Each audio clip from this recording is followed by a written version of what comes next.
India continues to remain concerned over the situation in Ukraine. We have always advocated that no solution can ever be arrived at the cost of human lives. To conclude, we continue to advocate Prime Minister Modi ji's view that this is not an era of war. We convey our felicitations to His Excellency Prime Minister Edi Rama for Albania's successful presidency of the U.N.S.C. and for convening this timely and important open debate today. India continues to remain concerned over the situation in Ukraine. We have always advocated that no solution can ever be arrived at the cost of human lives. Escalation of hostilities and violence is in no one's interest. We have urged that all efforts be made for an immediate cessation of hostilities and an urgent return to the path of dialogue and diplomacy. The global order that we all subscribe to is based on international law, principles of the UN Charter, and respect for the territorial integrity and sovereignty of all states. These principles must be upheld without exception. Dialogue is the only answer to settling differences and disputes, however daunting they may appear at this moment. The path to peace requires us to keep all channels of diplomacy open.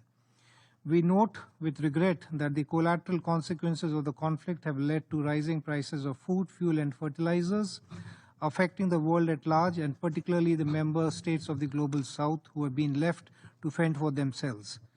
From our perspective, it is critical that their voices are heard and their legitimate concerns duly addressed.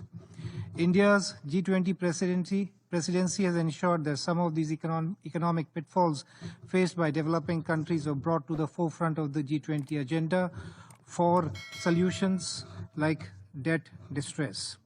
India's approach to the Ukrainian conflict will continue to be people-centric. We are providing humanitarian assistance both to Ukraine and economic support to some of our neighbors in the Global South facing economic distress. We need to avoid steps which endanger the possibility of dialogue and negotiations. At the present juncture, we must pause and ask ourselves two pressing questions. One, are we anywhere near a possible acceptable solution? And if not, why is it that the UN system, and particularly its principal organ, this very UN Security Council, mandated to primarily maintain international peace and security, is rendered completely ineffective for the resolution of the ongoing conflict?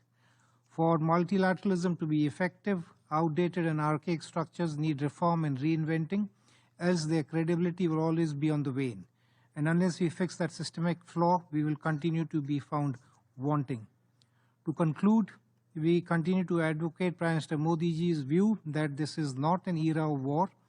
On the contrary, it is time for development and cooperation. It is indeed vital that we continue to believe in the promise of diplomacy and that eventually it is always dialogue and diplomacy that delivers. I thank you for your attention.